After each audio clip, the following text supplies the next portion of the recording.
Tetapi saya boleh kasih rumus dasar Boleh, dua Mbak. hal ya. Oke. Satu, saya mengalami berpuluh-puluh tahun bahwa ada beribu-ribu pertanyaan yang sebenarnya cocoknya itu ditanyakan kepada Allah. Yang bisa jawab cuma Tuhan. Atau minimum Nabi dan Rasul, atau Ya. minimum wali. Ya. Ya. Jadi saya kan bukan semua itu, bukan Tuhan, bukan Nabi, bukan wali, bukan Rasul. Bahkan juga kalau pertanyaan kan biasanya ditanyakan kepada orang yang tahu lah. Orang yang tahu itu di alam modern kan disebut pakar atau yang expert. menguasai ilmu expert gitu kan, seorang ahli. Nah saya kan juga bukan Tuhan, bukan Nabi, bukan Rasul, bukan wali, bukan ahli juga bukan. Sehingga saya bergeser ke poin yang kedua. Kadang-kadang pertanyaan itu sebenarnya sudah mengandung jawaban. Cuma dia mengalami keraguan atau kegamangan dan dia membutuhkan peneguhan aja. Ya, membutuhkan Karena dia penguatan secara gitu. rasional sudah menyebut juga alternatif jawabannya sebenarnya.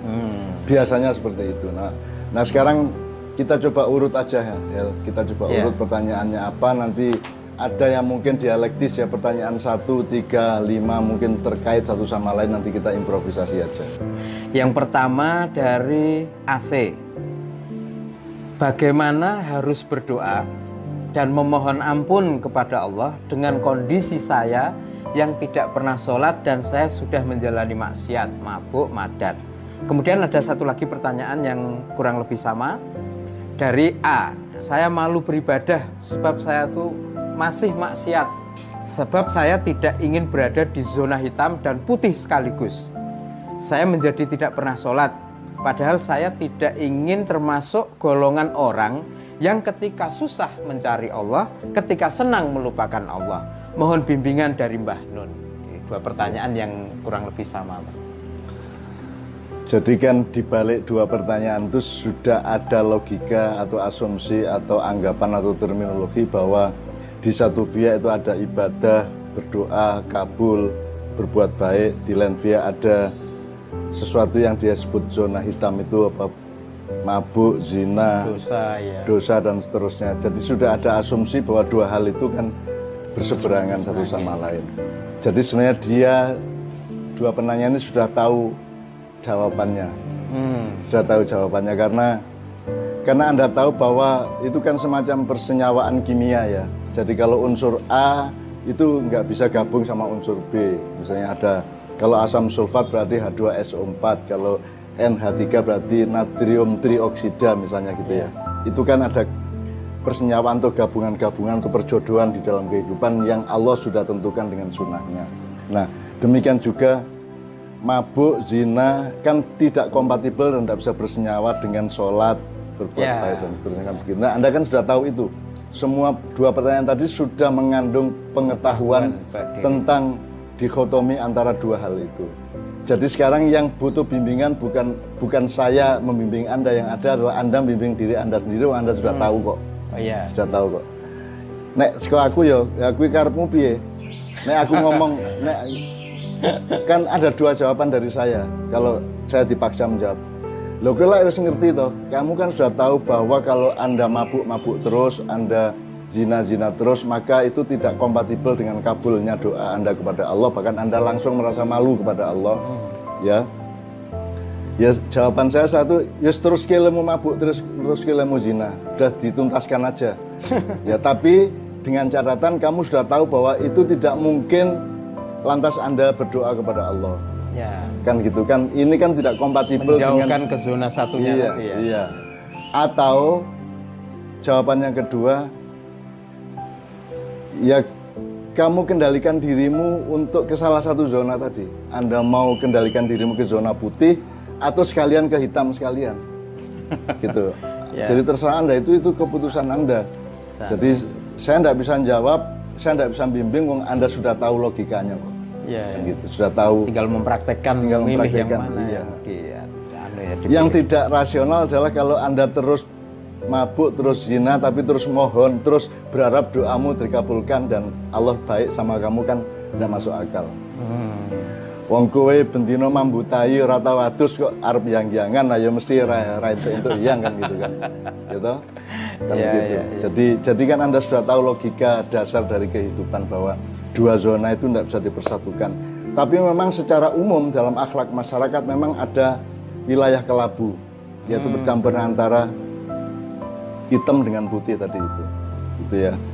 Dan ini masalahnya memang hitam putih, cuman di masyarakat kita kan banyak kasus-kasus yang agak lebih samar, agak lebih mendalam, agak lebih membutuhkan elaborasi pemahaman mengenai akhlak, akidah dan seterusnya secara lebih mendalam.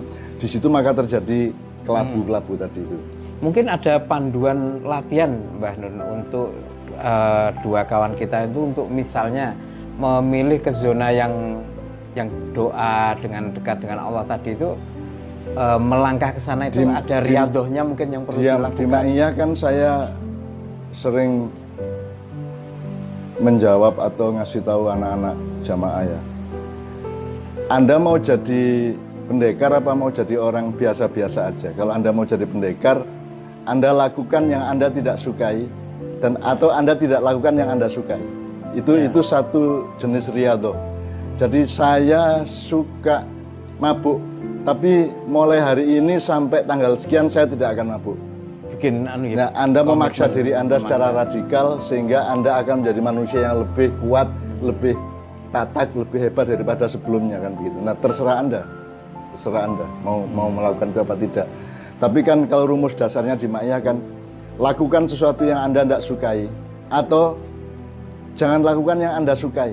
Mudah-mudahan Allah akan menciptakan proses keseimbangan dalam diri Anda dan membuat Anda teguh untuk memilih sesuatu yang kompatibel dengan Allah kan begitu. Ya riadohnya itu misalnya ini, sing enteng-enteng sih, saya suka lagu X, tapi saya tidak mau mendengarkan lagu X ini selama 1 bulan. Itu kan riadoh namanya, itu kan berlatih, melatih psikologi kita, melatih batin kita. Gitu. Dan saya sering melakukan itu. Makanya saya kan suka jamu sepahit apapun saya minum. Kenapa? Karena urusan saya bukan rasanya di mulut dan lidah. Urusan saya adalah bahwa jamu ini akan menciptakan proses penyehatan tubuh saya. Maka saya minum jamu. Artinya melihat fokus yang prinsip dan esensial. Iya. Jadi makanya dunia kuliner ini kadang-kadang memang mengacau keseimbangan hidup manusia karena kuliner itu kan urusannya enak apa tidak enak, sedep apa enggak, nyamleng apa tidak, nyos apa tidak nyos, nyus apa tidak nyus kan gitu kan. Yeah. Padahal urusan kesehatan kan bisa terbalik. Ini ndak enak maka sehat, ini enak maka tidak sehat. Makanya sekarang yang sakit gula menjadi tidak bisa menikmati nikmatnya gula, yang sudah terancam oleh garam sekarang tidak bisa menikmati garam dan seterusnya. Itu Anda dipaksa oleh keadaan tubuh Anda. Nah, sekarang Anda yang memaksa tubuh Anda. Lakukan yang terbaik meskipun tidak enak. Lakukan yang paling sehat meskipun tidak enak. Dan jangan lakukan yang mengancam kesehatan dan kebaikan hidupmu meskipun dia sangat enak. Kalau Anda punya riadoh seperti itu, maka Anda akan lahir menjadi manusia baru. Kalau pada kasus dua teman kita, 1 bulan dia misalnya menempuh komitmen tidak melakukan apa yang selama ini dia sukai dalam hitungan 1 bulan. Kira-kira yang terjadi itu apa, Mbak? Reaksinya? Dia akan mengalami sesuatu yang baru. Dia akan menemukan bahwa apa yang dia pikir tidak enak itu ternyata ada kenikmatannya sendiri. Jadi manusia itu kan semua tertipu sebenarnya oleh kehidupan ini, oleh dunia. Yang dia pikir enak sebenarnya mengandung ketidakenaan yang lebih panjang. Apa yang sesaat tidak enak sebenarnya dia mengandung keenakan lebih panjang. Kan bisa begitu. Nah, satu-satunya cara untuk memahami dan mengenali atau mengetahui itu adalah Anda beriadoh atau melakukannya dengan empiris. Jadi itu KKN, kuliah kerja nyatamu adalah real KKN ya. Real KKN. Jadi Anda, gue senenganmu pacaran, gue saiki kondo pacarmu iki aku riadoh 3 sasi ya rasa ketemu ya gitu. Nek kue wani ngono kuwi, kue dadi menungso anyar kuwi. Wis, elok untuk sertifikat khusus. Ya. Tapi apakah ini juga bagian dari latihan untuk sesuatu yang Mbak Nun sering sebut itu hakikat puasa. Kebaikan ini? Itu hakikat puasa. Hakikat puasa. Puasa itu adalah Anda tidak siap dan ikhlas tidak menikmati yang Anda suka, dan Anda bahkan Anda mau berlapar-lapar, kan Anda tidak suka lapar. Kan lapar kita tidak suka. Tapi Anda mau berlapar-lapar, maka Anda mendapatkan dimensi yang lain, yaitu kebaikan, kekuatan, kesaktian, dan seterusnya. Oke, ya. Jadi kita jangan tertipu oleh yang kasat mata atau yang kasat lidah, kasat telinga. Kasat telinga itu artinya terdengar sesaat seolah itu yang baik. Padahal kalau Anda mau mengelaborasi lebih lanjut, memproses, mendengarkan tidak hanya suara tapi juga nada, tidak hanya nada tapi juga irama, tidak hanya irama tapi juga pause di antara suara-suara, maka Anda akan menemukan hakikat yang lebih dalam dari kenikmatan hidup. Intinya semua itu nikmat sebenarnya. Yang terbaik dari Allah, maka Allah melarang ABC, dan itu hanya jumlahnya cuma 3% dari seluruh kehidupan ya. Misalnya Anda makan kerbau, sapi, kambing, ayam boleh, hanya tidak boleh babi. Sebenarnya kan yang lain-lainnya boleh gitu kan. Gitu. Dan hanya sedikit Allah ngasih larangan itu, dan larangan dari Allah itu kan kenikmatan.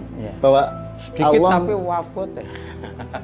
Kenapa Allah melarang? Karena Dia ingin memberi kenikmatan kepada kita. Sebab begitu kita mematuhi bahwa untuk tidak melanggar larangan itu, Anda menemukan kenikmatan yang lebih sejati daripada kalau Anda melanggarnya. Kan gitu. Jadi rahasia hidup itu tidak terletak pada pengetahuanmu, terletak pada kemampuanmu dan ketahananmu, keteguhanmu untuk beriadah atau melaksanakan riset-riset pribadi. Penelitian empiris dari jasad kita. Ya. Sebab lapar itu belum tentu jelek, kenyang belum tentu baik, kan begitu. Dan saya 50 tahun sejak saya SMP sampai sekarang itu kan mengalami, sengaja atau tidak sengaja, beriadah atau tidak niatnya, tapi pokoknya saya mengalami seluruhnya itu ulang-alik tidak karu-karuan. Jadi misalnya sekarang Anda punya motor, sekali-sekali Anda niati tidak pakai motor seminggu. Anda jalan kaki apa naik angkot apa-apa, pasti Anda akan mendapatkan nilai hidup yang luar biasa. Saya dulu kan jalan kaki, saya kuliah dari Kadipaten ke Gedung Indo UGM itu ya jalan kaki. Cak Mif, kakak saya juga jalan kaki sepanjang 3,5 tahun ke Fakultas Farmasi dari Kadipaten. UGM jauh loh. Belum ada kol kampus, belum ada angkot, belum ada angkutan-angkutan itu. Iya. Dan itu memberikan makna hidup yang luar biasa, yang Anda sekarang coba jalan aja sampai 1 kilometer, Anda pasti berubah hatimu, pikiranmu pasti ada sesuatu yang baru. Terus melakukan wes. Artinya ada saat-saat dimana kita perlu meninggalkan apa yang menjadi kebiasaan atau mungkin kesukaan gitu ya, untuk mendapatkan view yang baru. Riyadhah atau metode yang radikal untuk mengolah kekuatan diri kita adalah Anda bertindak radikal seperti itu. Anda tidak makan yang Anda suka dan Anda makan yang Anda tidak suka, atau Anda tidak melakukan kepada diri sendiri. Iya, tapi tidak boleh radikal kepada orang lain. Radikal kepada diri sendiri. Saya sangat radikal kepada diri saya sendiri. Oke. Terima kasih Mbak Nun. Ini langsung saya lanjut ke pertanyaan berikutnya, karena tampaknya juga ada proyeksi yang terkait dari RMF. Tadi kan Mbak Nun sudah bicara tentang riyadhah dan lain sebagainya. Nah, ini pertanyaan dia adalah pendek banget pertanyaannya, tapi begini punya. Berapa lama lagi rakyat Indonesia harus puasa? Nah, ini ya, puasa itu maksudnya adalah dia tidak bisa makan apa yang seharusnya dia berhak makan. Dia tidak bisa mendapatkan, rakyat Indonesia tidak bisa mendapatkan kenikmatan atas segala sesuatu yang sebenarnya dia punya hak sebagai rakyat untuk menikmati, kan begitu. Nah, ini kan pertanyaan ini, andaikan ada Rasulullah, saya langsung tanya ke Rasulullah. Atau kalau ada malaikat Jibril, saya tanya ke malaikat Jibril, kan gitu. Dan pertanyaan ini kan untuk Allah ini. Lewang di Indonesia sekarang ini tidak ada dialektika apa-apa, kita ini jumud, kita ini beku kok. Ada demo Omnibus Law, itu ya diplesetkan menjadi Melki Guslo kok. Dan tidak berakibat apa-apa, tidak menjadikan dialektika apa-apa. Jadi ada apapun saja di Indonesia ini tidak terjadi apa-apa. Kalau mekanisme sosial itu tidak menjadikan perubahan apa-apa. Jadi ini bangsa kita ini sudah jumud, sudah beku. Dan ini yang disebut ahmak. Ahmak itu adalah satu situasi manusia yang tidak bisa lagi diomongin, tidak bisa lagi disindir, tidak bisa lagi dipukul, tidak bisa diapa-apakan. Pokoknya dia tidak merasa apa-apa. Jadi mau ada revolusi kayak apapun juga tidak akan terjadi apa-apa di Indonesia. Jadi yang bisa menjadikan Indonesia berubah hanya kehendak Tuhan seperti yang daftar tadi itu. Iya. Itu wallahu alam. Jadi sampai kapan bangsa Indonesia berpuasa? Ayo kapan-kapan kita tanya langsung ke Allah atau sowan ke Kanjeng Nabi. Atau kalau di sekitarmu ada wali-wali atau habib-habib yang sering ketemu Rasulullah dalam mimpinya, tolong mbok tanya sama beliau, Bib, mbok kalau ketemu Rasulullah tanya bangsa Indonesia ini puasanya sampai kapan gitu. Itu kok tanya ke saya. Nah, saya kan sama dengan Anda persis posisinya, orang biasa, muslim yang belum tentu sempurna, atau manusia yang belum tentu matang, dan kita berposisi tidak punya kelebihan apa-apa di antara satu sama lain. Iya, iya. Andaikan pun ada kelebihan seseorang pada orang yang lain, bukan karena dirinya tapi karena fadilah dari Allah dan karena izin atau perkenan dari Allah, tidak karena dirinya. Dalam keadaan yang seperti itu, Mbah, di mana sesungguhnya pertanyaan ini sebenarnya tertujunya kepada Allah, karena situasi yang ada ini benar-benar tadi disampaikan Mbah Nun, tidak ada dialektika, kejumutan dan lain-lain. Teman kita ini apa yang mungkin bisa ya kerjakan untuk lingkupnya atau mungkin untuk skala? Ya mengejar kasful hijab. Kasful hijab itu terbukanya tabir masa depan. Jadi untuk itu ya Anda harus sering-sering merenung, Anda harus sering-sering wiritan setelah sholat atau diem duduk tahiyat atau duduk bersila lewat tengah malam atau syukur banyak sholat malam. Sholat malam itu juga kalau bisa berkali-kali. Anda tidur sedikit bangun sholat lagi, tidur setiap lagi ngelilir sholat lagi gitu. Syukur-syukur Allah bermurah hati. Tapi semua tetap kuncinya kemurah hatian Allah, kedermawanan Allah, tidak karena kita mampu mencapai apa-apa. Jadi sekali lagi sampai kapan berpuasa itu yang saya sebut pertanyaan untuk Allah. Jadi kita sama-sama punya pertanyaan kepada Allah. Kalau saya mampu menjawab itu, tidak ada video ini, gitu kan? Karena Indonesia sudah lebih beres dan seterusnya. Gitu. Ya, oke. Matur nuwun Mbah Nun. Jadi pertanyaan dari Mas AC, kemudian Mas A dan Mas RMF sudah direspon Mbah Nun.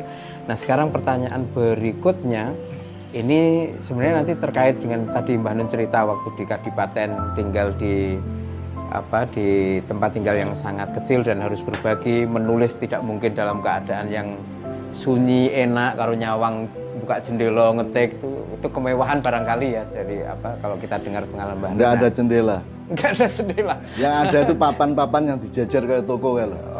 Itu kan kios-kios sebenarnya, kios-kios itu yang saya sewa satu untuk kamar mandinya ya bareng karo wong tonggo-tonggo. Jadi ada satu peta kios yang gitu. Ada satu peta yang tidak untuk kios tapi untuk sumur dan kamar mandi. Nah teman kita ini si Mas TA ini mau menanyakan tentang membaca. Tadi ngetik, menulis. Nah ini perihal membaca. Nah dia pernah mendengar, saya bacakan. Saya pernah membaca di tulisan Mbah Nun bahwa Mbah Nun hanya membaca 5 buku. Ya, itu buku-buku itu apa saja 5? Jadi mungkin dia jadi punya... tolong jangan ada asumsi atau ketakjuban seolah-olah ini sebuah kehebatan ya. Sebenarnya membaca itu kan tergantung beberapa hal sekaligus, tergantung bukunya, tergantung membacanya, tergantung cara membacanya, tergantung kehendak Allah di dalam jarak antara buku dengan orangnya kan gitu. Jadi ada orang baca buku 10 mendapatkan sesuatu yang lebih kecil atau lebih rendah dibanding yang hanya baca buku 1 bisa juga. Terserah Allah dan terserah kita mencari yang terbaik dalam soal membaca. Karena kalau Allah kan bilang Iqra itu kan rumus dasar kehidupan. Iqra, bacalah. Nah ternyata bacalah yang dimaksud adalah membaca alam semesta, membaca kehidupan manusia, membaca apa saja, membaca pemerintah, membaca presiden, membaca DPR, membaca keadaan sosial politik, membaca keadaan buruh, membaca apa saja. Jadi kalau yang disebut membaca 5 tadi itu kan awal-awal ketika saya mencoba menyentuh informasi. Jadi informasi yang sebenarnya adalah yang terjadi di sekitar saya. Sampai saya menulis Indonesia bagian dari desa saya itu karena Karena ada yang orisinal desa saya, ada yang unsur-unsur dari Indonesia yang masuk ke desa saya. Gitu ya. Misalnya kalau dulu ada Pak Kebayan, Pak Bayan atau Kami Tuwo, kan sekarang nggak ada. Berarti ini unsur Indonesia masuk. Jadi Indonesia itu bagian yang merusak desa saya. Kalau dulu kan ono Pak Bayan, ono Kami Tuwo, ono Kepetengan. Saya dulu Kepetengan itu kan apa ya? Kepala keamanan, semacam kepala keamanan yang mengurusi desa ketika gelap gitu. Terus ada macam-macam dulu, itu semua kan hilang karena Indonesia masuk. Jadi Indonesia ini adalah bagian yang memang merusak desa saya sampai hari ini, gitu ya misalnya. Nah, membaca, nah itu semua kan saya baca. Nah sekarang membaca yang dia maksud adalah buku, ada teks, ada kata-kata, ada cetakannya, ada urut-urutannya dan seterusnya. Nah, ketika saya awal-awal mencoba bersentuhan dengan informasi tentang kehidupan, tentang dunia, tentang Indonesia, yang saya baca pertama adalah komik yang saya beli di pasar Sumombito. Jadi Sumombito itu kira-kira jaraknya 3,5 km dari desa saya. Kalau hari Minggu saya ke pasar itu, terus tujuan saya sebenarnya adalah nginjen atau membuntuti seorang pemuda, seorang bapak dari desa saya yang pekerjaannya ngutil. Ngutil itu dia masuk pasar bawa sarung, terus dia ngambilin apa yang dia bisa terus dikumpulin di sarungnya. Nah itu ada, saya tidak sebut namanya, ada seorang yang kami selalu asik untuk membuntuti dia ngutil apa. Penasaran dengan apanya Mbak? Penasaran dia ngutil apa, bagaimana caranya ngutil, momentumnya bagaimana kok bisa ngutil. Kan itu kan harus pinter banget, harus jeli banget yang itu. Nah itu saya tujuannya adalah untuk membuntuti beliau ini ngutil di pasar, dan biasanya pulang itu sarungnya penuh itu. Sarungnya penuh ya, isinya ya garisan, ya kecambah, ya brambang, ya mercon, ya segala pokoknya dadi siji di dalam sarungnya paket. Ya, jadi pokoknya dari sarungnya digembol gini, isinya itu segala macam campur jadi satu itu. Tapi tolong diperhatikan bahwa kelak beliau ini husnul khotimah, dan beliau adalah penghuni utama musola Padang Bulan yang di depan itu. Nah, beliau ini orang yang paling rajin sholat jamaah kelak ya, kira-kira ya 40-50 tahun kemudian, dan husnul khotimah alhamdulillah. Dan dia sangat akrab sama saya sangat akrab sama dia. Karena selalu saya goda-goda, sampean biyen ya apa carane kok pinter ngutil gitu ya apa. Itu kan juga bacaan yang luar biasa. Orang ribut-ribut berkerumun beli mercon, terus di antara yang berkerumun itu ada si beliau ini, terus beliau tiba-tiba di tengah dengkel bung ribut itu dia bilang, Pak endi iki beratu nih, beratu itu bonus, endi bonus gua aku, terus dia dikasih bonus padahal dia enggak beli. Jadi dia di situ berkerumun, dia tidak ikut beli tapi dia minta bonus. Jadi saya kira itu pembacaan yang luar biasa, bahwa banyak sekali dalam sistem masyarakat kita orang-orang yang semacam itu, yang tidak ikut berjasa tapi ingin ikut dikasih tanda jasa, ya toh? Orang yang selalu ngaku-ngaku, orang selalu mencari pencitraan dan seterusnya dan seterusnya. Nah saya kemudian di pasar Sumombito itu saya beli buku Angling Darmo Badik Madrim. Itu Angling Darmo Badik Madrim. Itu Raja Bojonegoro, kerajaan zaman dulu yang istrinya Setiawati, yang di situ saya mulai kenal dunia santet, dunia silat, dunia macam-macam dari zaman yang lalu. Kemudian saya baca Nogososro Sabu Inten, Api di Bukit Menoreh, ya. Kemudian kalau kayak Koping Ho saya tidak sempat baca beneran. Kemudian ketika saya di kantor, ya satu-satunya buku yang saya punya dan saya mulai baca dikit itu Durratun Nasihin. Itu buah nasihat. Jadi intinya itu seperti kumpulan nasihat-nasihat. Itu buku kelas rendah dari pesantren gitu ya. Jadi saya belum pernah belajar di pesantren sampai ke tingkat yang kiai seperti Pak Yai Muzamil tahu segala macam buku itu. Saya hampir tidak punya buku apapun yang dari pesantren kecuali Durratun Nasihin itu. Karena saya ini gini, Hel. Saya baca satu kalimat itu muncul banyak kalimat di otak saya, di hati saya. Jadi kalau saya baca satu alinea, saya di sininya muncul satu halaman. Kalau saya baca satu halaman, di sini muncul satu buku. Jadi saya tidak pernah merasa jenak untuk membaca buku karena di sini langsung muncul macam-macam. Maka saya sekarang alhamdulillah sama Allah diberi peran untuk menulis sepanjang apapun saja saya tulis. Itu karena bagaimana baca buku, saya dapat baca satu kalimat, di sini muncul 10 kalimat. Membaca itu tergantung Anda subjeknya dari membaca itu ataukah Anda objek dari yang Anda baca. Dari yang dibaca.